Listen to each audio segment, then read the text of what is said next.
Hello, everyone. My name is Aaron Christensen. This is Horror 101 with Dr. AC, a gathering place for fellow fiends the world over to discuss all things freaky and frightening.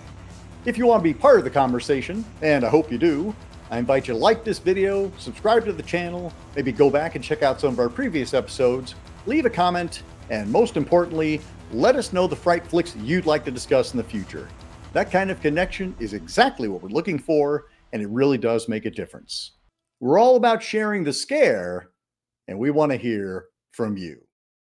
To quote Sven Suderman's essay in Hidden Horror, Santa Sangre is more than a movie, it's cult cinema perfection.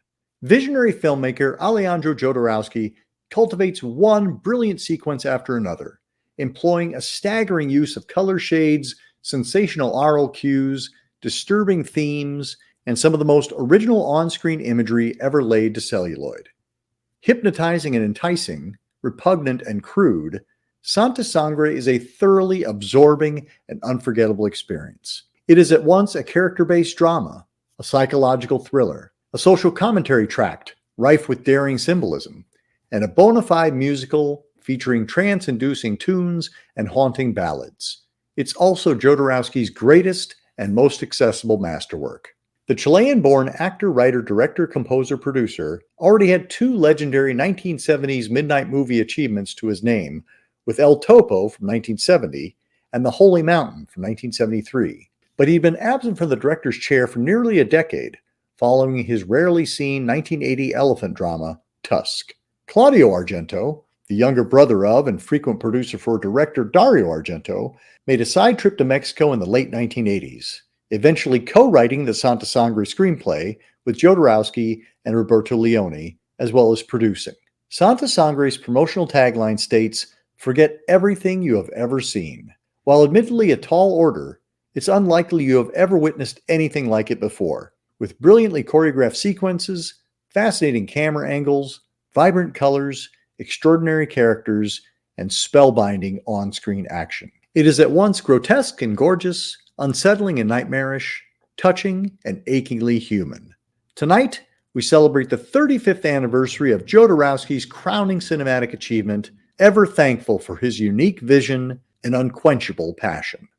35 years of Santa Sangre. I am so excited to talk about this movie, and I've got an awesome panel to chat about it with me. Let's bring everybody in, and let's say hello to Neil Calderoni. Hi. Nicole McHughes. Hi. Dave Kasanke. Hello, everyone. And Raul Benitez. Hello, everyone. I'm speaking from the church. And we are here to chat about Santa Sangre, celebrating its 35th anniversary from 1989. Thank you all for coming on the show, and welcome. So I'll just get this out of the way right now. We are going to be talking spoilers because this is the kind of movie you got to talk about in depth. However, this is also the kind of movie that even if you get some of the plot points spoiled, it's not exactly the same thing as experiencing the movie. So thank you all. I usually ask people what their first experience was seeing the movie, but this is such a kind of a strange little beast that I'd also like to talk about, like, where you even heard about this movie for the first time. Neil, would you kick us off? Sure. I was searching for horror films that were not necessarily traditional or straightforward. And that's always been kind of like my interest in genre cinema. I'd heard of Jodorowsky for quite some time. And eventually a friend had lent to me his DVDs of Holy Mountain, El Topo, and Santa Sangre simultaneously. And so that's where I had heard of him. My friend, told me, "Oh, you got to check out Jodorowsky." That's a rich meal there. All three of those films. Absolutely. Raul, let's bounce down to you. Honestly, I can't remember exactly how I heard of it or even how I even watched it. I'm sure it was some kind of media like DVD or something, but I don't know exactly when.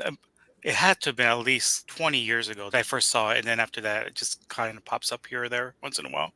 Do you remember what your first reaction was to it? Yes. For me, the first time I ever saw it, besides all the crazy stuff that goes on it, for me, it was like very Mexico, like just the houses and the streets It reminded me of Mexico a lot. I'm from Mexico City, and I know the film was partially filmed there, so it was very familiar to me. Though, just kind of like the environment of it all. Dave, how about you? I don't know if you can see this. This Yep. is Gore Zone, issue number 13. Whoa. And they featured Santa Sangre in this. It was a article written by Steve Bissett, and he actually interviewed Claudio Argento and Alejandro Jodorowsky for this particular issue. Now, prior to this, I had not heard of Jodorowsky at all, but just reading this article was enough to get me intrigued. This issue came out in 1990, and by that point, American horror films were pretty much down the tube, and I was pretty much just excited to see anything that was like foreign or like weird, or anything that wasn't American at that time, because I was just disgusted with the American scene. So this clearly piqued my interest, because they were talking about how extreme it was and how Jodorowsky was like coming up with like all this oddball stuff. So I was like dying to see it, because I'm like, this sounds like right up my alley. But it was probably a few years before I actually got my hands on a copy of the video. One of the very first times, I should say, that I went to Chicago, I actually found the NC-17 video at a Tower Records. So I was super excited to see it, because I knew it was going to be uncut. Because that was the fear at that time, was you might be able to see it, but it might be an edited version. So I was actually pretty stoked that it came out unrated. And so I was able to see the full strength version. And needless to say, it blew my mind. It was pretty much exactly what I had been looking for at that time. I was like 19, 20, whatever at the time. So it was definitely like a refreshing change of pace from what the scene had become, certainly at that time. For sure. Yeah, this is a film certainly unlike any other. Nicole, how about you? So I actually work for Severin Films, and Severin owns the rights to Santa Sangre. So I initially heard about it when we got the film and put it out on DVD. I think it was 2011. 2011, yeah. So yeah, I watch all of her movies. At the time, I was production manager, so and I did marketing and stuff like that. So of course, you want to know all about the movies you're putting out. But I immediately was in love with it, super drawn to it. It's got like everything that I'm looking for in a movie. And then just a slight plug, but in 2021, we re-released it on 4K and Blu-ray in a nice big packaging of a 4-disc and stuff. So it was really cool to revisit it again at that point. And that one has all the bells and whistles. And that's how I got to know Santa Sangre. I was working for Severin. Yeah. For me, Fangoria's book, Adam Luckman's book, Fangoria's 101 Movies You've Never Seen or You've Never Heard of, or whatever that is, it was listed in there. And it's also listed in Rue Morgue's alternative horror films. And it also ended up in my book, Hidden Horror. So it's like, I feel like it's this movie that everyone is constantly like trying to bring back to the surface, or it's something where, if you've gone through the regular stuff, this is something that's unique. This is something that's special. And so that's why all of these, these various platforms are like showcasing this movie. And Dave and I were talking before we came online about the fact that, that 2021 4-disc set from Severin, this gave me the excuse to go out and really dive deep into it, because it has the UHD, it has the regular Blu-ray, it has an entire disc full of extras, and it also has the CD. It is just an amazing package. So, feel free to plug away, Nicole, because this is definitely the way to see this movie for sure. Although speaking of ways to see this movie, Neil, I know you have a little secret as well.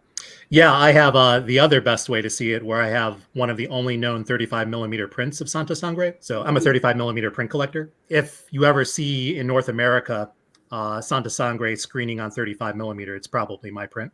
Oh, that's Thank awesome. you for your service. I try my best. It was last in Montreal. Nicole, you said that this has everything you were looking for in a horror film. What does that mean to you? So was it 1932, 1934 Freaks? I mean, that's one of my favorite movies. So to just have, it has the circus, it has animals, there's definitely a horror element to it. It's not, you wouldn't call it a slasher necessarily, but there's the horror element to it. But it's just combination of weird. I also am a painter and have an art degree and stuff. So the whole idea of like a surrealist director and just visually, I look for visuals in a movie a lot. So it's visually just very stunning. And the fact that these things were done at a time when, they weren't using computer generated images and things like that. These scenes were real. He took a lot of risks in what he did, and the actors took a lot of risks, and so just putting it all together, it's just a really incredible movie. And one of the things that I really like about it, as you say, is that it has a very specific feel to it. It reminds me a bit of Peter Greenaway, Book Thief, Wife and Lover, Pillow Book, etc., because there is that kind of stateliness to it amidst the grotesque and amidst the kind of fantastic. Raul, I'm going to toss it to you because what do you think this movie, like if somebody would say, what's this movie about? What do you think you would say? Wow. Jesus. Well, first of all, we all know that it's based on this lead character's family trauma. And it's all led from, there's a lot of there's a rape and there's also implied rape in it. And it's all this is trauma on the main character, Phoenix. So, it's basically a horror film of this boy who becomes a man who's trying to get away from this trauma that he's accumulated over years from his parents, because both his parents are really fucked up, and they run a circus at the same. Well, his mom runs this crazy cult church, so it's just him trying to get away from this past in his family, and he can't get away from it because he keeps getting pulled into it. And then all kinds of crazy shit happens along the way, including some, people eating an elephant. And the tagline is "Forget everything you've ever seen." Any thoughts on that? Because they never say that in the film, and in some ways, it's because I've become so familiar with that tagline, and it seems so appropriate that for some reason I thought it was in the film as well. I was going to ask if anyone watched David Gregory's documentary, which under the same name. Yeah. Get everything. Yep. In the beginning of it, he's talking about, Jodorowsky is talking about how I think he was in a bar or something, and there was like a serial killer next to him. And I thought that was part of the conversation where he was like, wait, I thought you murdered a bunch of people. And the guy was like, well, yeah, but now I'm married and have kids, so just forget everything you've seen. I think that's it. But no, that sounds right. Yeah, that's the jumping off point. Yeah, and because that was the point when he it sparked something in Jodorowsky where he was like, wait, I think I need to make a movie with all these crazy, that it just sparked this idea in him. No, that's true. And then I think the other thing too is when he tag teamed with Claudio Argento, because Claudio had kind of stopped working with Dario a few years prior. I think it was like 1984 when their relationship kind of dissolved, and so Claudio went on his own. And the meeting that he had with Jodorowsky was kind of like it brought the two together, and they had kind of come up with this wild script. And the script was, they had figured at the time it was unfilmable, but they kind of hammered it out. But I think even when you watch that documentary, and even Jodorowsky said he wanted to push even further. There was one point where he said he wanted the mother to be a dwarf or like a midget or a small person or whatever. And they were like, no, that ain't gonna happen. So I think he even wanted to push it even more, which to me is mind blowing, because it's how much more could you push what's on the screen? The thing with the serial killer was definitely the jumping off point. I think some of that there is in the script, but also when there's so many layers to it that I think that's just it's a small byproduct of the whole narrative that's kind of spun, which is kind of goes in a zillion different directions. So it's kind of hard to grasp it all. It's not something you can definitely get out of one viewing. You need multiple viewings to kind of take everything in. That all kind of came up from his meeting with the co-writer Roberto Leone. But the co-writer Roberto Leone, also Claudio was one of the writers on this. The co-writer Leone, he had come up with a story about a serial killer and trying to get an audience to empathize with his plight of being lost psychologically and trying to regain his humanity, which Santa Sangre is, kind of about as well. And then Jodorowsky and Leone had met, and Jodorowsky had noted that he asked Leone when he had written this script because it was sent to him. He's like, because you totally ripped me off.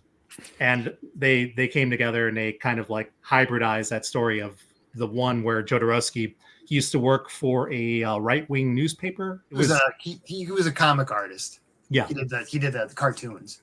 Yeah, between Tusk and then eventually Santa Sangre, he was kind of like looking for money, and that was the way he was doing it. Yeah, so it was like the collaboration between those two, and it's just so many things, as you all note, going on. There's also America culturally invading Mexico, where you have the carnival coming down the street, and like they're all with American. A lot of the clowns are carrying American flags, right. And the tent itself is an American flag, the carnival tent.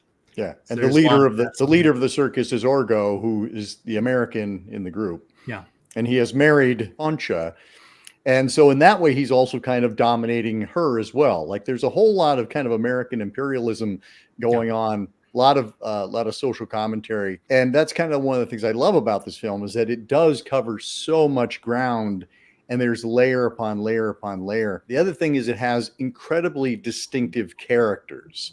You remember that there's Orgo, and there's a tattooed woman, and there's Aladdin, and everyone comes in different shapes and sizes. Kind of to your point, Nicole, like it does recall Freaks in that regard, in that they are shown as bizarre and non-normative, and yet we grow to love each one of them for being the individuals that they are. I wanted to mention the serial killer because the serial killer that's kind of loosely based on this is this Mexican serial killer called Gregorio Cardenas Hernandez.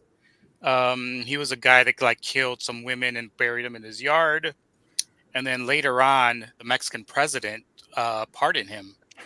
And he actually did a speech in front of the Mexican Congress. This serial killer, he's famous for being like rehabilitated. In that documentary, when they talk about talking with him, it's like, yeah, they had me in, but I'm better now, so it's fine. Yeah, he literally spoke in front of Congress, and he got like a standing ovation for his speech. That's amazing. Which is crazy, but yeah. Well, there's also elements for me of Alfred Hitchcock's Psycho, because we have a lot of kind of mother images. We have a mother who is dominating her son from beyond the grave, right? I think it's too simplistic to say it's a Psycho ripoff, but it's interesting that nobody really talks about Psycho throughout that entire documentary. One of the ones that I don't believe they mentioned in the documentary, but the interview on the Gore Zone issue that I have, they mentioned Hands of Warlock. And for me, I'm specifically thinking of Mad Love, which is a version of that. And that's what got me to thinking of, one of the inspirations. There's that, and obviously the most blatant one is The Invisible Man, because there's a whole scene where they recreate it. But I think it, part of it harkens back to the 30s, the 1930s cinema, Universal, and that kind of stuff. A lot of the thing too, even Lon Chaney, the film The Unknown, where there's the silent aspect of it, because there's pantomime and mime. And there's a lot of that in Santa Sangre as well. So, I mean, again, that's just one small element of it that it kind of picks some things from. Yeah, absolutely. Jodorowsky had appeared in the two, in his previous two films, Holy Mountain and El Topo. And here we have, I think, 4 of his sons are in the film. Yeah, we have Axel, who's playing Phoenix. We have Aiden, who's playing young Phoenix. What's the name of his son who plays the pimp? Teo. Okay. And I don't remember who our last one is. Brontes. So. And who does he play? He plays an orderly right at the beginning of the film. Right. In the institution where Phoenix is being held. That's right. Hey, can I bring up one point with that? Because the orderly, his other son, he is the one who has the first spoken dialogue, but it's dubbed. Now, the dubber of that is Nick Alexander. Now, if anyone knows Nick Alexander, in my opinion, he's like one of the greatest Italian voice dubbing actors. He's probably most famously known for doing Al Cliver's voice in Zombie. But anyone who watches a lot of Italian horror, which, is certainly me, you pick up his voice. And I know it like at the back of my head. And I'm like, that's Nick Alexander. As soon as he speaks, that's Nick Alexander. Because he worked with Argento and Fulci, and he was basically part of the American dubbing crew. So when you see all these films, once you start to pick up his voice, it's unmistakable. And I was like blown away. I'm like, oh my God, that's Nick Alexander. He literally speaks the first line of dialogue in the film. talking about the characters and the story, we have Orgo, who is he's the head of the circus, and his wife Concha, who is the trapeze artist. Then there's the tattooed woman, and we have Aladdin, and Phoenix is the young magician. He transforms things. We get to the meat of the matter because Orgo, starts to fool around with our tattooed lady. In response, Concha throws acid on his genitals, and he, in response, cuts off her arms, and she presumably bleeds to death. However, she shows up again in Phoenix's life, and he starts to be her arms. Like, she basically has the power over him, and whenever he is her arms, that's all he can do. And that, to me, is such a fascinating way of showing that parental domination, is that I control you completely. Your body is not your own. It belongs to me. I think that goes back to the Hands of Orlok. It's slightly different, but it's a variation on that theme where you're in this case, it's your arms. Hands of Orlok was hands, where it's like it's not your own. And it's being controlled by someone else, whether they're alive, dead. And it's basically a version of that. And the other thing, too, that I think works so well in the film is the whole idea of pantomime, where there's one scene in particular where she's got a bunch of dialogue, and he's basically using his hands to interpret what she's saying. And it's a brilliant way of getting a point across, not only verbally, but also visually with the hands. And I think that's just one small example of how well the pantomime and mime, and being his sons went to those theaters, so they learned all that.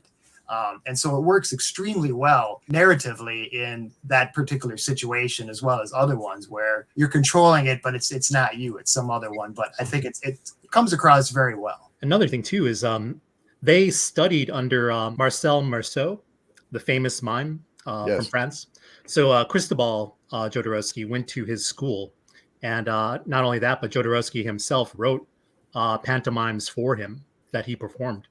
But another interesting thing in conjunction with all of this is that when his mother dies, he's separated from Alma. And in Spanish, Alma is his soul, So he loses his soul when his mother dies, when this whole incident occurs. And then at the very end, he gets his soul back. I did not know that. There's that whole subtext going along with it as well. Well, also you got whoever made the connection with Psycho, where in Psycho, Norman Bates he physically manifests his dead mother, and it's the same thing here where Phoenix kind of physically manifests his mother, and so there's those parallels there with that in Psycho, and that kind of like parental control, like even beyond the grave parental control. Mm-hmm. Well, and Alma's character is a deaf mute. She is a tightrope walker. She's the sweetness that connects with Phoenix, young Phoenix. And you're right, Neil, like when he is separated from her, he basically spends the rest of the movie, the rest of his life trying to recover it. Well, she's also the only woman in his life that doesn't want something from him. Right. And so that's the attraction there, because every other woman in his life, they just want something for him, or they use him or whatever. And this is the only woman that he knows that doesn't really want anything. She just wants to be with him. And the actress who plays Alma as an adult is actually deaf.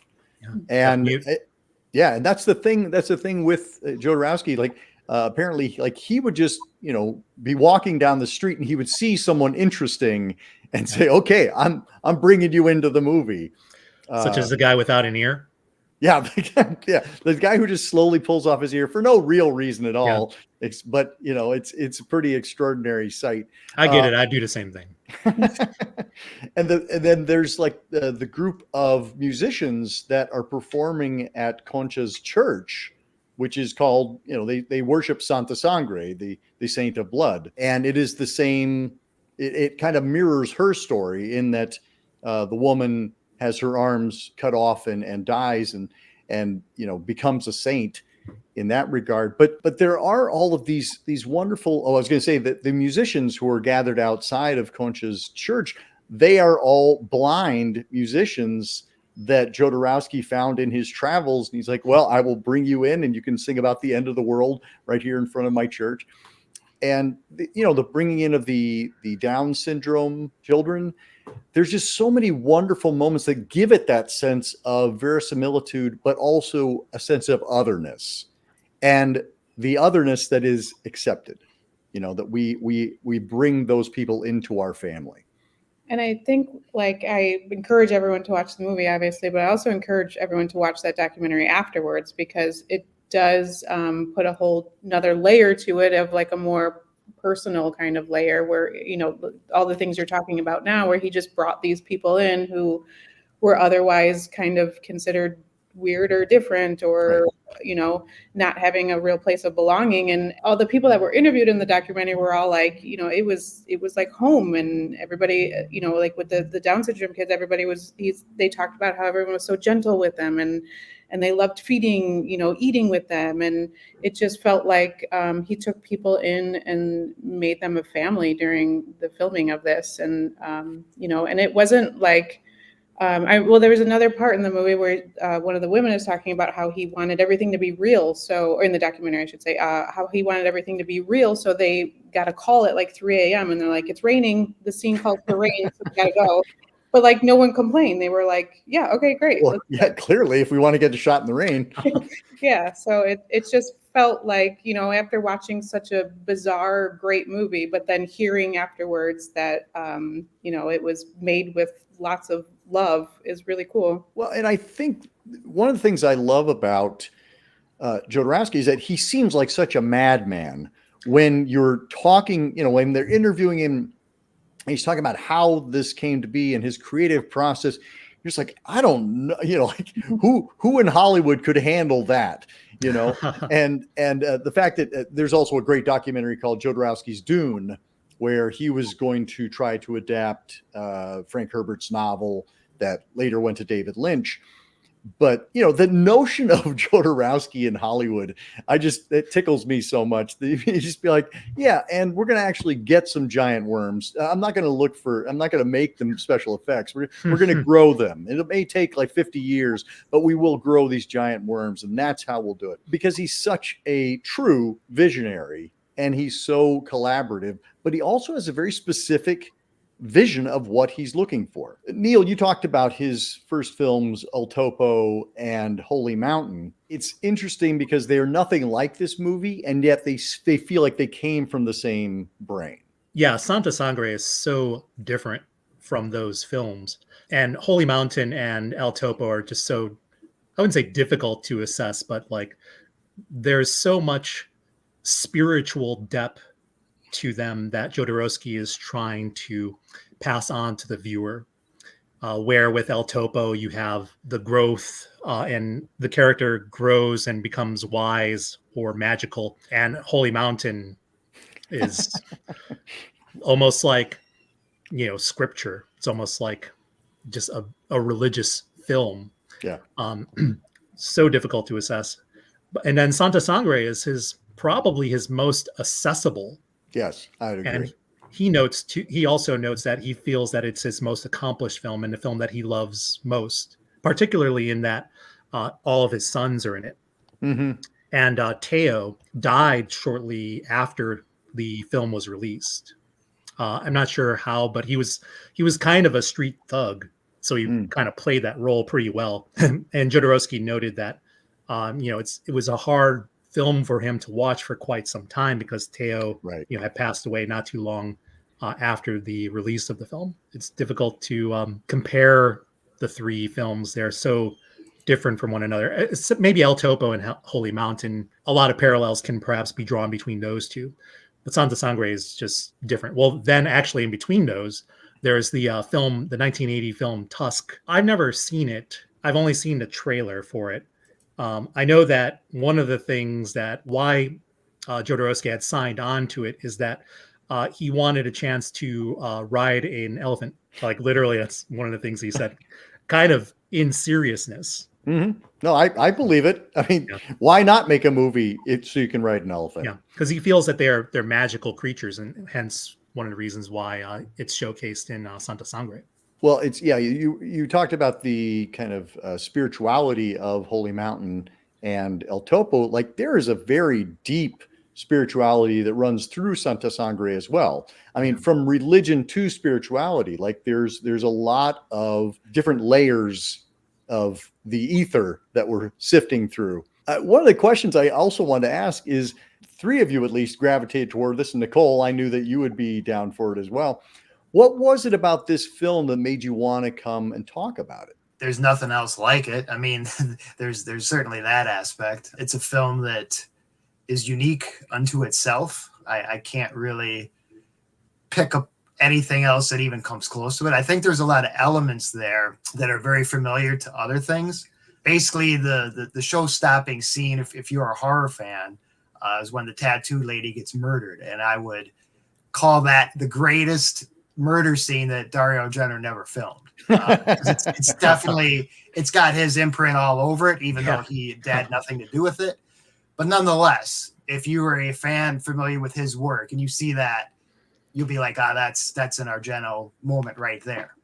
And then the other aspect for me that was a big thrill, and maybe even so much more now, seeing it years later, was the fact that he threw in some pro wrestling. Because it's integral to Mexico is lucha libre. But not only does he do it with the famous masked wrestlers, but he has someone credited as La Santa, which is essentially a female version of El Santo.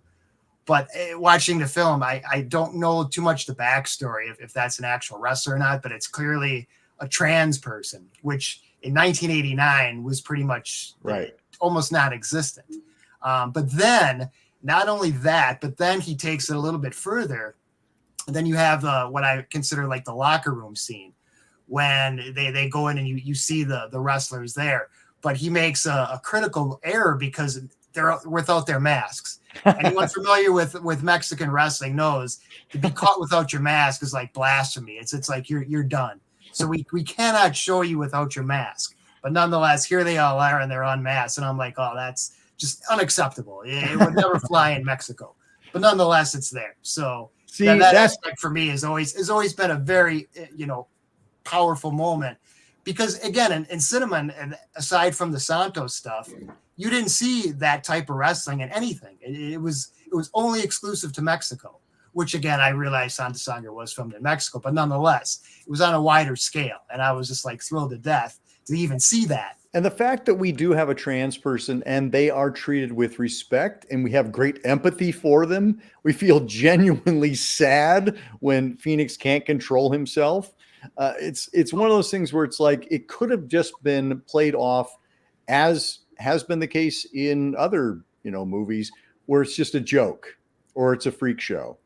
And in this case, it's dealt with in a very sympathetic way.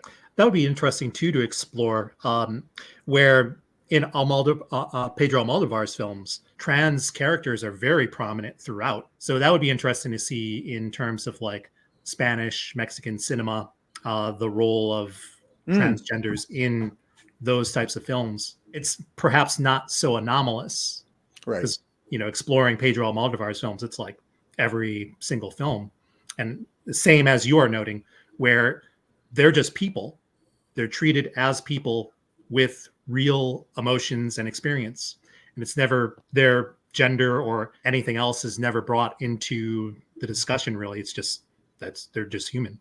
Yeah. And I'm glad you clarified that, because I think I was meaning more American cinema, that when we see anyone who is, outside of the norm, they are there for some kind of dramatic effect, something so that we can go, okay, well, that's the weirdness.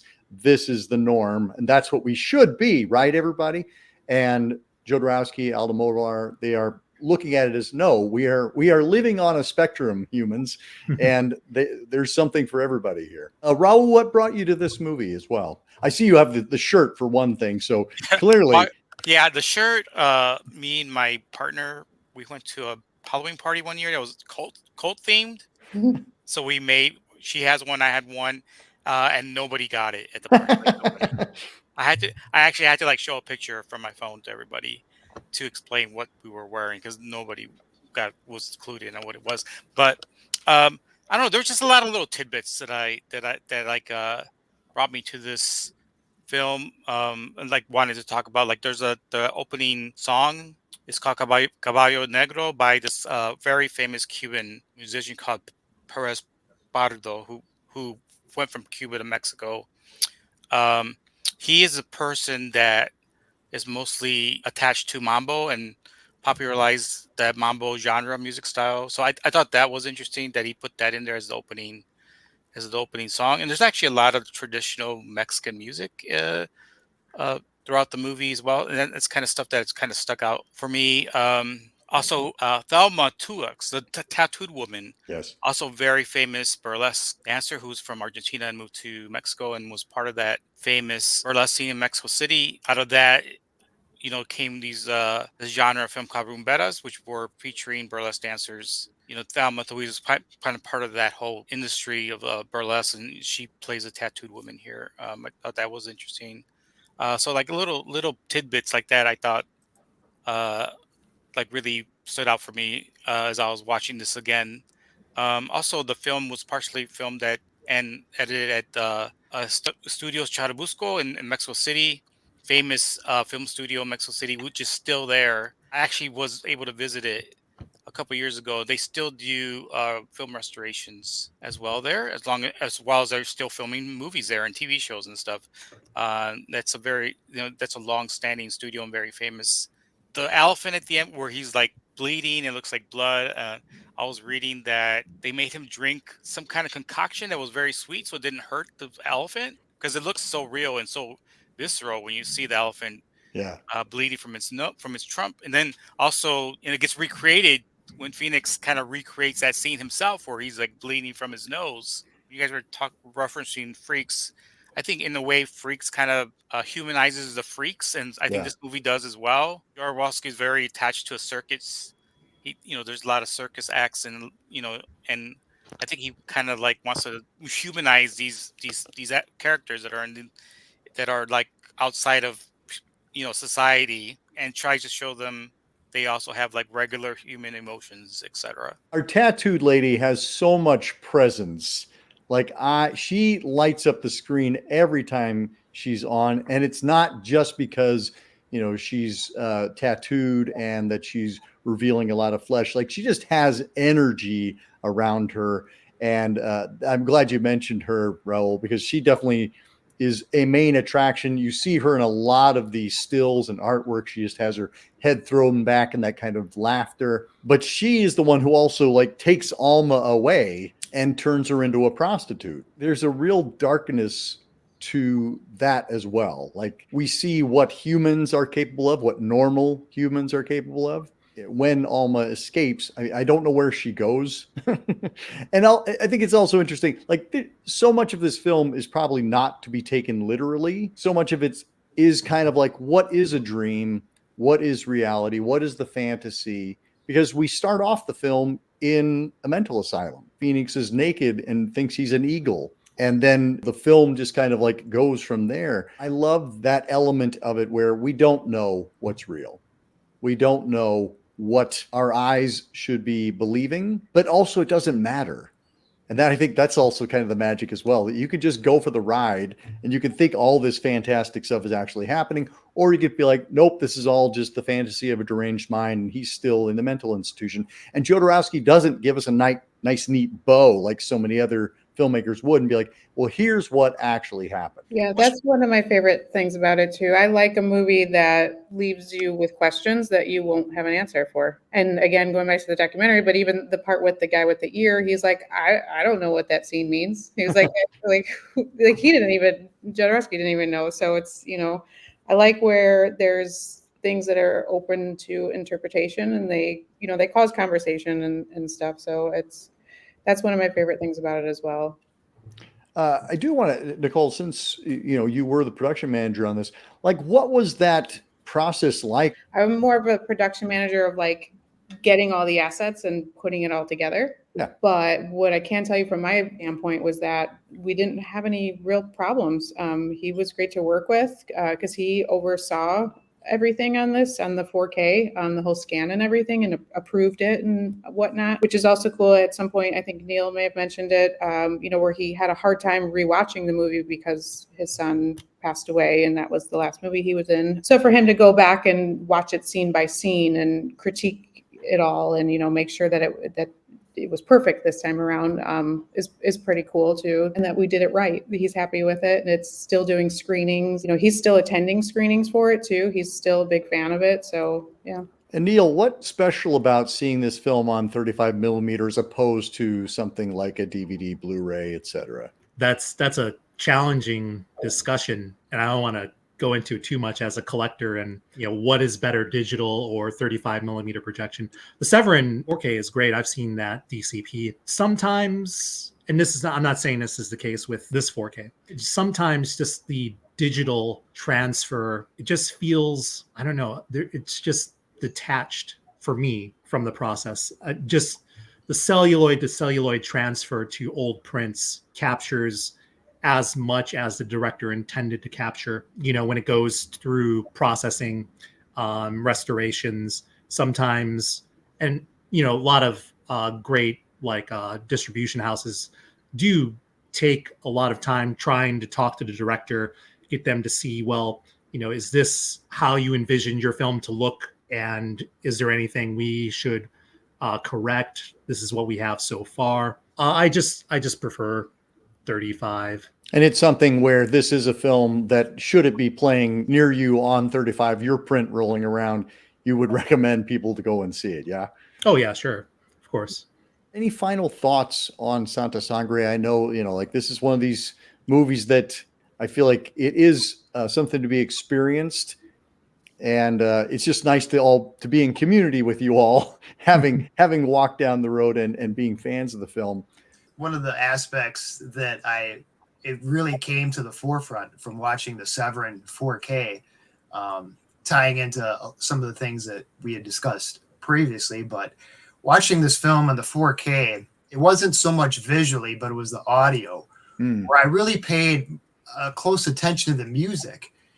And, without sitting there being nerdy and, clocking everything, I would say like 90% of that film, there's music playing, maybe even more than 90%. There's song and dance. There's the, aforementioned mambo. This could almost, I know this is a stretch. It could almost be considered a musical in that way, because there's music flowing freely almost throughout the entire thing. And you're maybe not so much aware of it. And I certainly wasn't the first time, but watching the 4K, I was immersed in the music. And again, to Severin's credit, they also threw the audio CD. Yeah. And a lot of the scores from Simon Boswell. And Boswell's work at that time was just, he was hitting it. He was working with Michele Soave at the time as well, doing like Stage Fright and things like that. So his music was like first and foremost with all the European foreign stuff. But I think that's an aspect of this film that I don't think maybe as many people want to acknowledge, or maybe not aware of, or until you, to me, again, watching the 4K with the audio, I was just like, that film is just a musical masterpiece, because there's so many elements. Raul had mentioned some of a lot of the traditional Mexican themes and, elements in it as well. But I think that's one aspect of the film that I really wasn't that, keen on until watching it again. I was, again, just blown away at how many layers it has. And it's just one more thing, one more feather in the cap that this film has going for it that I just can't say enough about. I'm really glad you brought up the music, Dave, because I actually have over here in my notes that it's a musical. It is a musical. There is music running throughout, and music plays a part. It's part of the drama, is the music. So I'm really glad you mentioned that, as well as Simon Boswell, who's credited with the composition.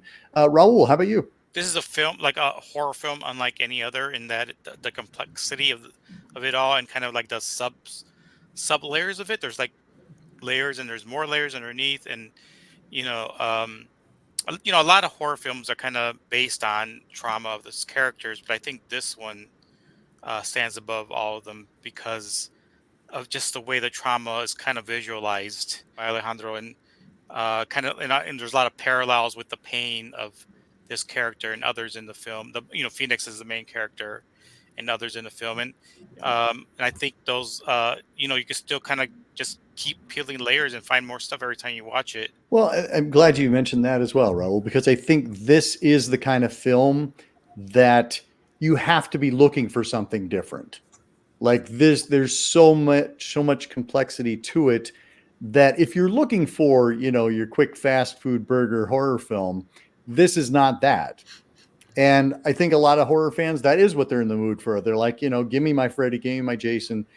And this is for people who are looking for something, who've experienced those and enjoyed them and are now looking for something else. They're looking for something that goes a little deeper and that stimulates a different part of their brain. Nicole. For me, it's a movie that when people ask me what I do or where I work, especially, I have a lot of friends and family that aren't into horror, essentially, not that's not their thing. Of course, I have a lot that do, like you guys. So it's always my number one recommendation. Like they're like, "Oh, you work in horror movies," and I'm like, "Oh, do you like horror movies?" And they're like, "Well, kind of." I'm like, "Watch Sangre." Like that's. Mm-hmm. It can hit all kinds of different genres. It's not just a horror movie. It's way more than just a horror movie. So I think, it's always my go-to recommendation to someone who's asking me, what movie should I watch that's in your world that isn't, a straight up horror movie. I'm like, watch this one.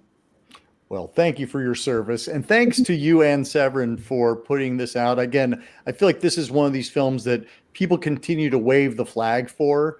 And there's no greater way to wave the flag than to put together an amazing package of the film and say, look, this is here for you when you want it. Neil. Speaking to how everybody interprets a film in a different way, when I first saw Sangre, what really captured me was the love story between Alma and Phoenix. One of the most beautiful, beautiful scenes for me in the history of cinema, period, is when he finally kisses Alma at the end and they embrace. And Jodorowsky, the way it's shot, they were put on some sort of like lift that lifts them like on an angle up and then they come back down.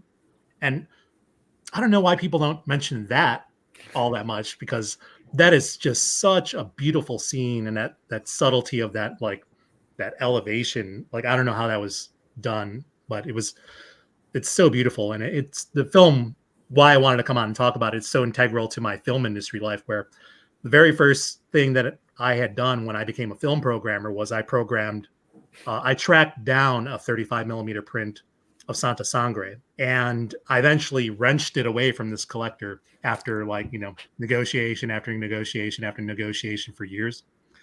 But it was the very first film that I ever programmed in Chicago as a film programmer, period. Well, thank you for your service as well. Oh, and thank you all. What an amazing conversation about an extraordinary film celebrating its 35th anniversary. I highly recommend it. Please do check it out. It's a special film.